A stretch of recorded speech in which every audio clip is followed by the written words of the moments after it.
Art can help us understand our history, our culture, our lives, and the experience of others in a manner that cannot be achieved through other means. In my personal opinion, what art means to me is what I'm going through in my surroundings, the people around me, the struggle people are going through, the hate, the love, the anything.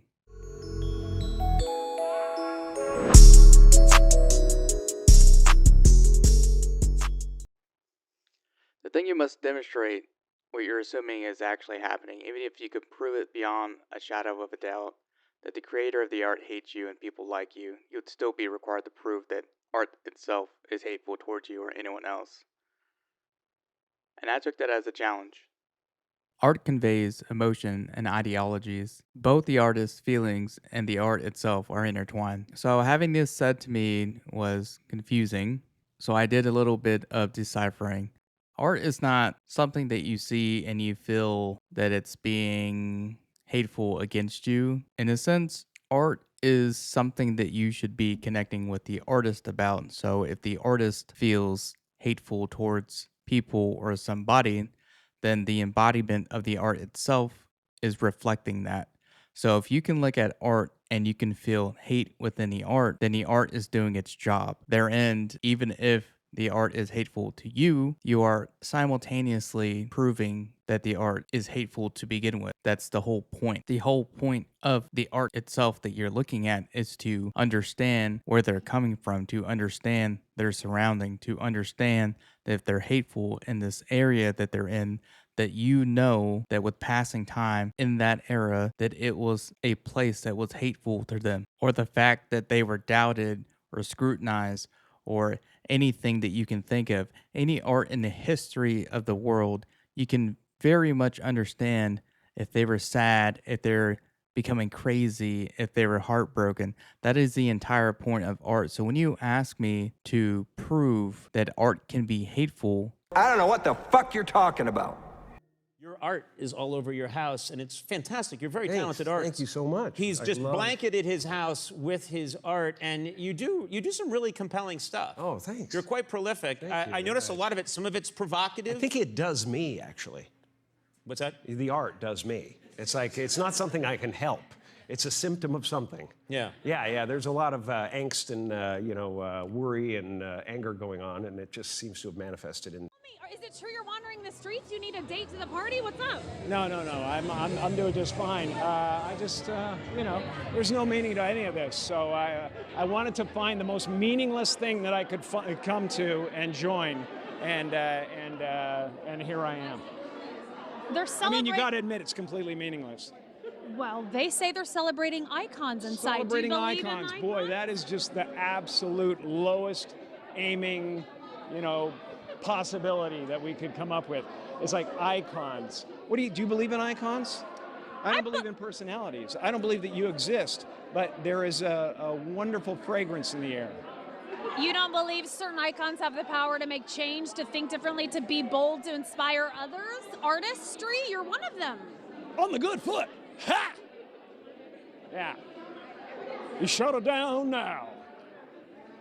Yeah, no, I don't believe in icons. I don't believe in personalities. I believe that peace lies beyond personality, beyond invention and disguise, beyond the red S that you wear on your chest that makes bullets bounce off. I believe that it's deeper than that. I believe we're a field of energy dancing for itself. And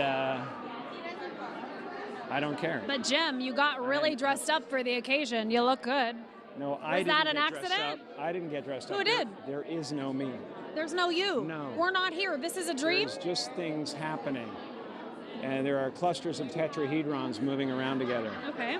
Yes. So what's happening in our world right now? Because there is a lot of news that actually is relevant that's not that Here's uplifting. the thing. It's not our world. None That's of this the is key. real? Nope. So you're just passing We don't through. matter. I was sickened by the standing ovation.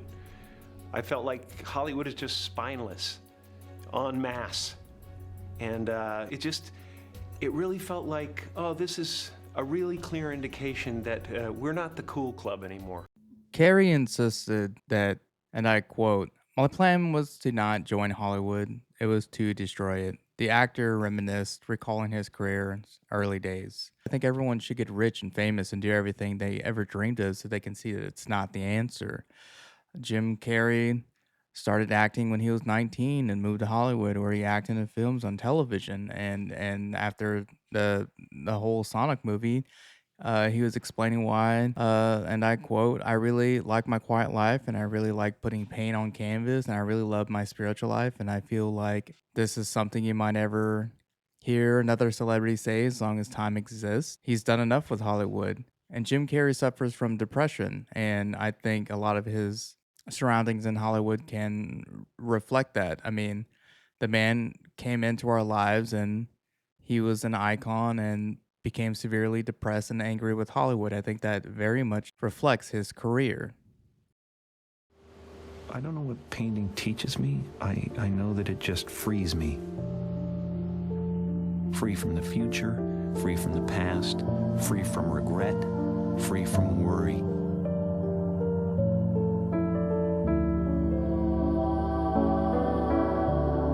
Something inside you is always telling a story. I believe every single thing that you see and hear is talking to you.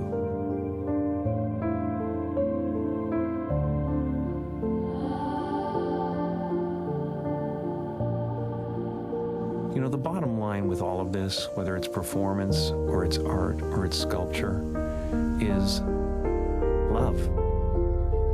We want to show ourselves and have that be accepted. I love being alive, and the art is the evidence of that.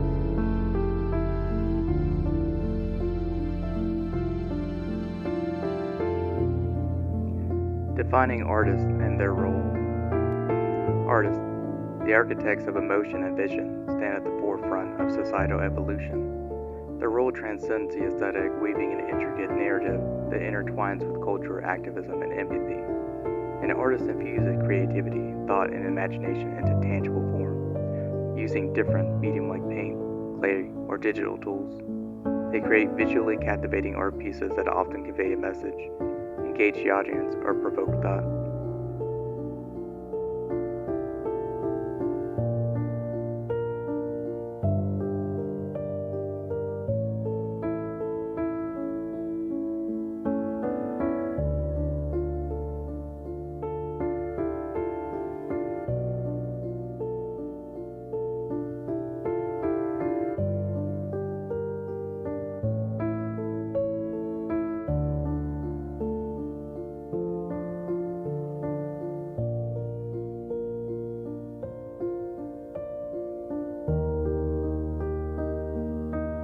What does it mean if a person is hateful, obnoxious, odious, offensive, refer to someone that causes strong dislike or annoyance?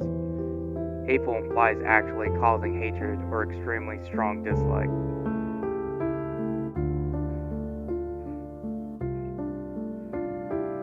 I don't have to stay in this hateful place.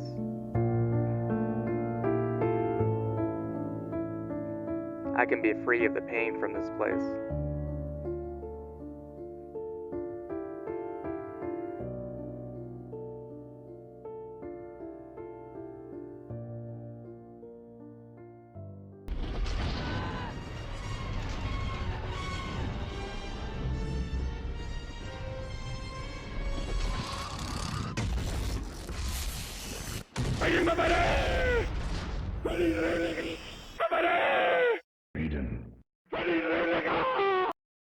Let's talk about who Ray is. Who Ray is as a character is just a blatant copycat of when Luke was in his training. Therefore, Ray didn't even go through training. She was just as is. Ray is just Ray. Ray is just all powerful. Ray is just the healer of the Force. Ray makes up her own rules for the Force. This is already an established character.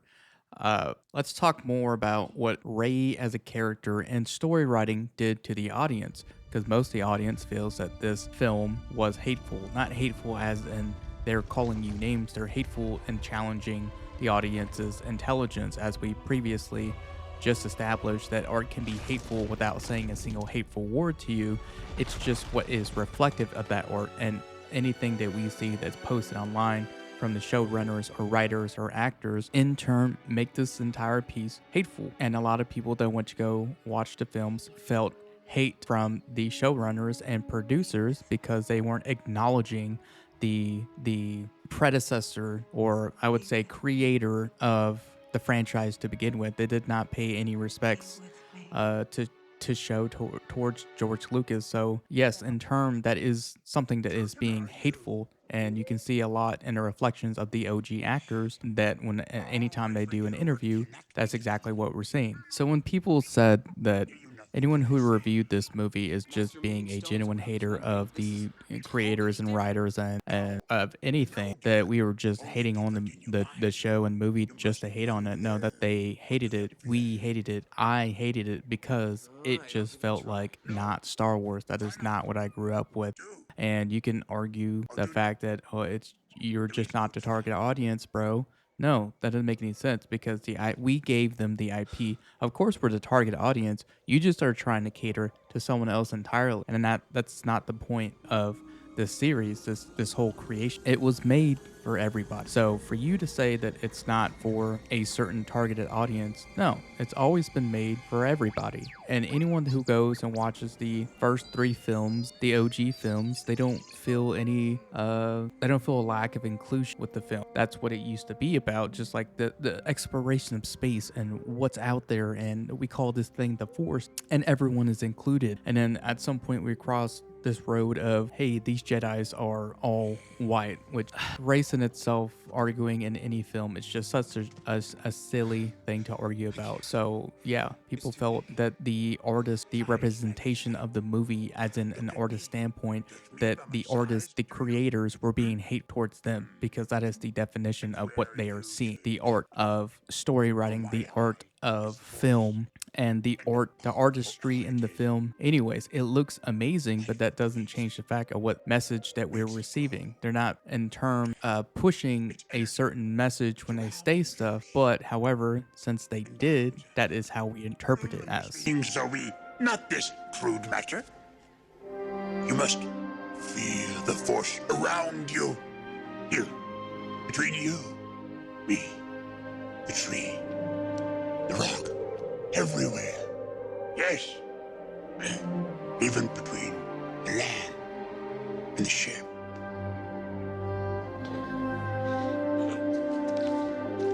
You want the impossible.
How are you not motivated? How are you not inspired? This man was training and failed repeatedly over and over and over again, and we, the audience, got to see him succeed. How do you not feel inspired?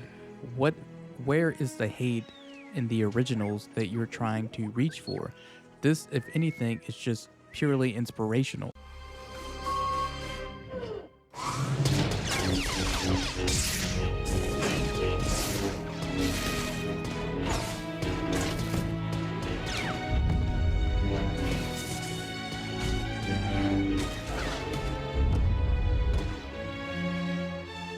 And no, this doesn't just go for the OGs. They still captured some of that inspiration within Mandalorian.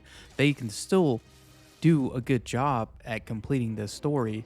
Where is the issue in just completing the story and giving us something more to work with? It doesn't come until later that we realize that now we feel as an audience that there is a message being pushed. The message of, for the lack of better word, or hatefulness towards inspiration. And I feel that the only thing that they can achieve is temporary, well-written stories. They can only achieve temporary good parts in a movie or TV show. Where is the inspiration? I want you to take a look at this fight. The Stranger versus the Jedi, right? There are more than 5 Jedis here. Okay, I don't understand the yellow lightsaber. I'm pretty sure that was, I think, established for like the guard or something for the Master Jedis, but they're totally different Jedis. But if these are Master Jedis and this is the best choreography that they can come up with for, we don't even know what that was, the whole flash of the lightsaber. I've never seen that. What is there, like their stone going out? But again, when we're watching these fights, this is the best choreography, and I want you to get a good look at their best choreography that they can come up with, okay? Mind you, these are the Stranger has dual-wield lightsabers, right? And then we go up against the Master. So if this is the Master, right, then who are the other Jedi, and why are they so badly trained up until this point? Where are these Jedis even coming from? Who is Padawan Jeki? And why is she able to hold her own, but not against, not like the other 5 Jedi that we've seen, 5+ Jedi that we've seen. So everyone pretty much died except a Padawan. And who is she supposed to be? Like Ahsoka? So I'm probably gonna do some digging. That'll be another video. But what I'm trying to show you is that this is the best choreography they could come up with. You want to see some good choreography? I'll show you good choreography, because I'm not a fan of just telling you. I am a big fan of just showing you what training comes to. Welcome back to the prequels. The 3 that I would say 80% of them did not like the prequels, and the other 20%, I'm just headcanoning here, really like this. So this is a Padawan Anakin. This is a young, actually no, I'm sorry, he was previously a Padawan. This should be a older version of Anakin that we're getting. Now, this older version of Anakin, he has not mastered fully yet, right? I don't even think at this time that they acknowledge him to be a Jedi Knight. So by my technicalities, yes, I would still consider him a Padawan, because he's still in training from Obi-Wan. Now, our favorite characters, the established characters, this is Count Dooku. If you don't know who Count Dooku is, give it the old Google search of who Count Dooku is, who is his teacher, and just the era of time that he was brought up to be a Sith, right? I think he's next in line to be a Sith in these movies. And mind you, yes, I know the animations and CGI is terrible. Honestly, still looks better than most games that are coming out by AAA studios.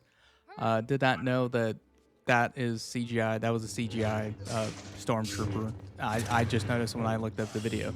Now look at how they're talking and battling, and then it's just the most precise cut. It's short, sweet, and simple, okay? I want you to know that this is a master Sith who's a master in hand-to-hand combat with all weapons and all styles of fighting. He can end battles fairly quickly. He's going against 2 Jedi. One's already down. Now he's fighting, let's say, I could be wrong, Padawan Anakin. Easily taking Anakin out, okay?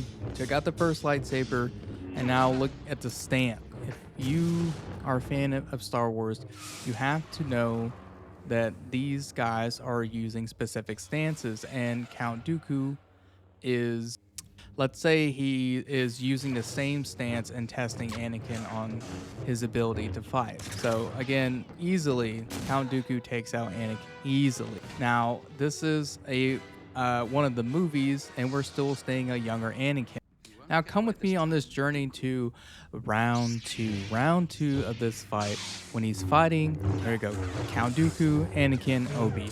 Now he's fighting 2-on-1. This is when Anakin gets more training, okay? This is when he's on his way to becoming that Master Jedi. And I think in between the movies it was Clone Wars, if I'm not mistaken, or Clone Wars happened after this. I forget the order. But now we're seeing a fully grown Anakin being a master at fighting with lightsabers, and there goes Obi. So they're fighting 2-on-1 because, again, Count Dooku is a master in hand-to-hand combat and using all styles and stances. He's very good at putting pressure on Anakin simultaneously while on defense with Obi-Wan. Now against Anakin 1-on-1, you can see the growth in the hand-to-hand combat. Those precise movements, right? It's first strike to kill with these. We're not seeing a tremendous amount of struggle. We're not seeing heavy, like they just look heavy. It's just precise movements. And it's the same thing. You can equate the same thing with like Japanese samurais. It's just precise movements to kill them the fastest. So now that is a huge difference from the first time that we saw Anakin fight him as a young Padawan, and to I think he's now still on his way to becoming a Jedi Knight. The huge difference in taking out someone who's a master in hand-to-hand combat and a master of all tech, pretty much done fairly easily. Do it. Another fan favorite. One of my all-time favorite fights is this fight right here when I was growing. We are going to look at what a Master Jedi does so easily when using the Force. Just like light work. You see how big that thing is? Light work.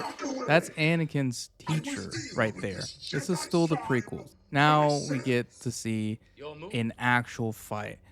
I don't think anybody else is going to be a fight where a dude has fucking 4 arms, and we're about to see how the fight transpires with a motherfucker with 4 arms. You try fighting a fucking robot with 4 arms. Let me know how that works. Just absolutely fucking death here. What are you gonna do? What the fuck are you gonna do? Huh? What are you thinking? You're not thinking nothing. You're dead. Obi analyzing everything about the fight. Taking off one hand. Boom. Back into the fight. There's 3 lightsabers simultaneously coming at him. Pause. Taking out another hand. Light work. This is what a Master Jedi looks like.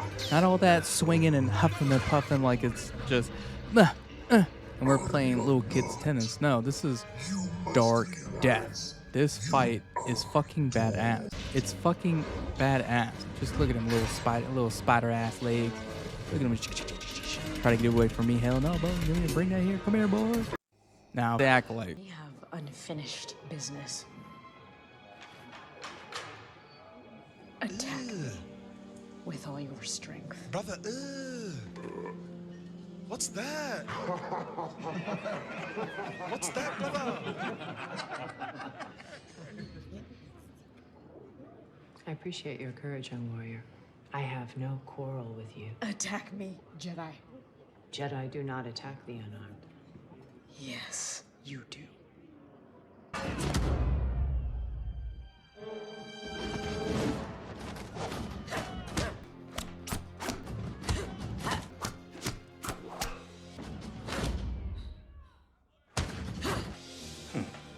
Upgrade.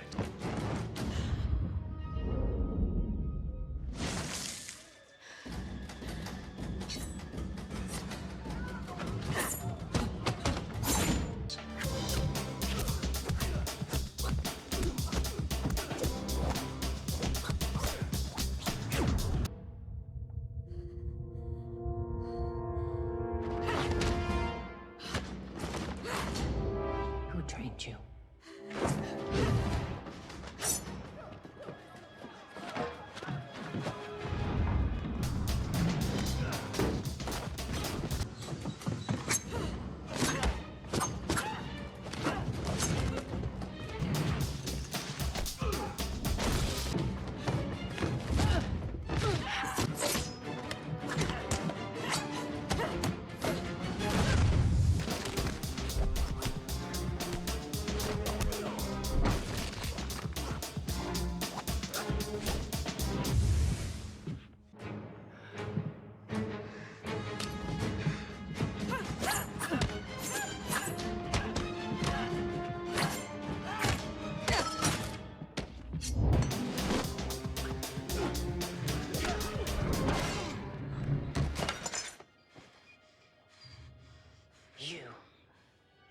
Hi, editing Sin here. Yeah. So why I showed you that video and it's gonna be spliced probably terribly. I don't know. I'm working on it. Okay, it's taking me kind of a little bit, but we already got that kind of fight scene in the Matrix. We don't need those kind of hand to hand combat scenes in Star Wars. I have already showed you that it could be done well within the universe of Star Wars. Now there are people that can do hand to hand combat in Star Wars. I know, but what is that? That was a whole brother. No, I don't want attack me. If I'm gonna attack you with all my might, I'm gonna cut off your arms like we just showed you. I'm gonna stab you. I'm gonna shank you. I'm gonna shank a bitch. I don't. Whatever that fight scene was, absolutely disturbing. But I'm gonna go ahead and get out of your hair. Yeah, it was that fight was kind of embarrassing. So back to edit.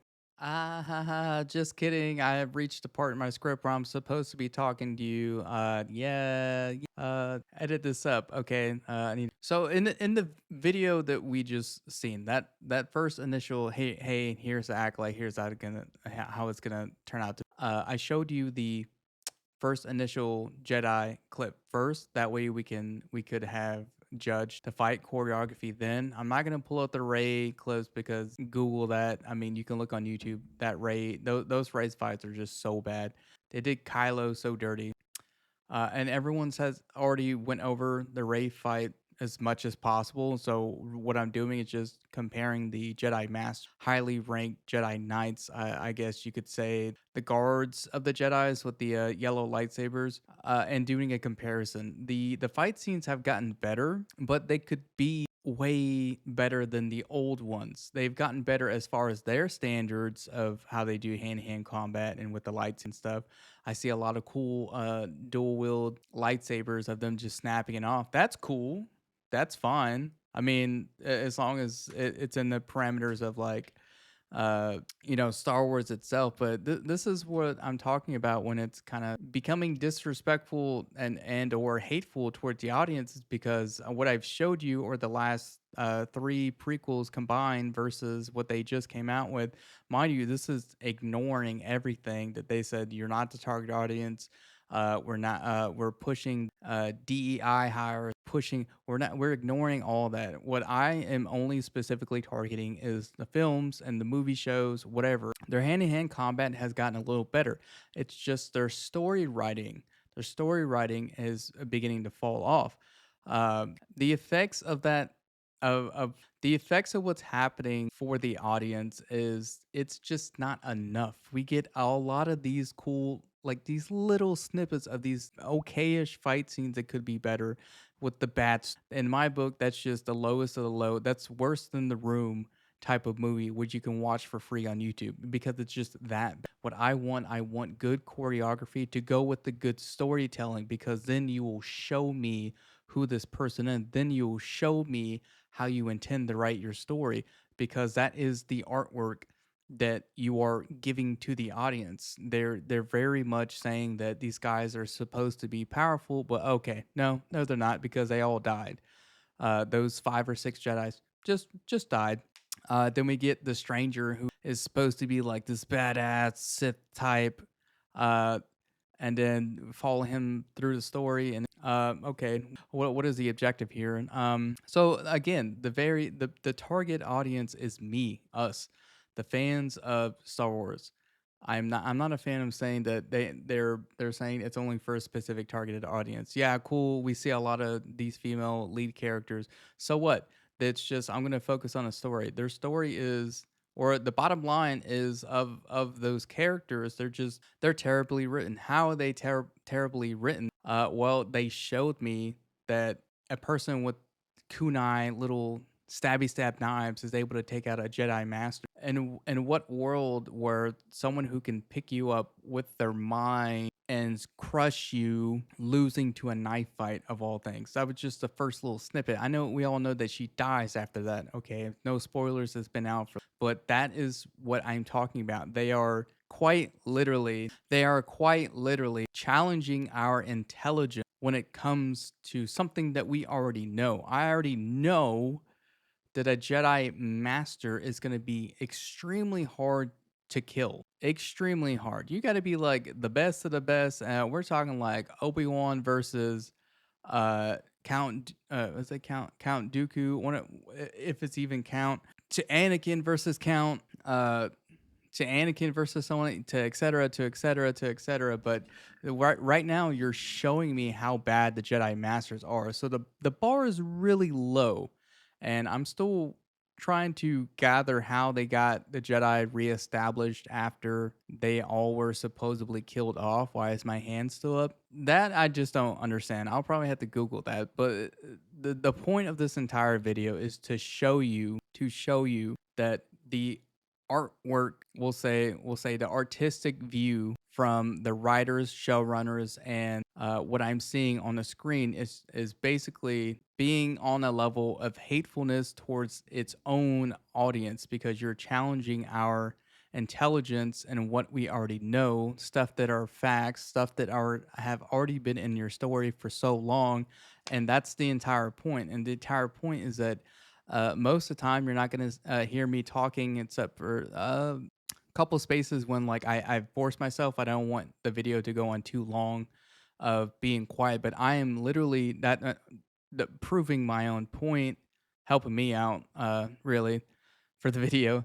But I am showing you the difference in these, and you can come to whatever conclusion that you want about a story. But objectively, what I'm showing you is that it was just written better, and that's the bottom line. I'm not challenging your intelligence. You can come up to whatever conclusion that you like, because the whole point of it is not me to be hateful towards you as an individual person. It's supposed to be, how do you feel when you know all this backstory? And I'm excluding all the new people that are coming into Star Wars, because it's not about that. That's why we get a lot of people that are saying, well, I don't think it's targeted towards me. No, it's not going to be targeted towards you. It's going to be someone my dad's age. Like, it's that old. The audience is so broad when we're talking about Star Wars. So it would be kind of more respectful on their part to continue George Lucas' IP and to continue the movies the way that he would have. But you have to know the lore. So the entire point of this video is to put you, like, you you being put into my shoes, to see my point of view, to see the inspiration, to see that it's for everybody, to see that I don't see any hate. And then I'm finding it very hard to not see the hate. Again, it's not literally someone threatening me kind of hate, someone call me fat kind of hate. No, it's literally challenging my intelligence of something I am already a fan of. Can you imagine if you made a car, like you made an entire car, and then some other mechanic tells you, well, that's not how that's supposed to be, yada, yada, yada. When you're like the master engineer, mechanic that built the thing, that's George Lucas. We are the little mechanics under the master mechanics of George Lucas. And you're going to tell me that I'm wrong when you don't even know your own story. You see how does that kind of make sense? You're challenging the experts, the people who know more than you about something you don't know nothing about. You're trying to make another car. You're trying to rewrite a story in your own version. That ain't gonna fly, because Daddy George already created the story. You wanna do that? You go make your own little story and see how that does without using Star Wars as your IP. You can't, because you don't have any originality. That's my point. That is the entirety of what we feel as being hateful towards it. That's it. It's so simple.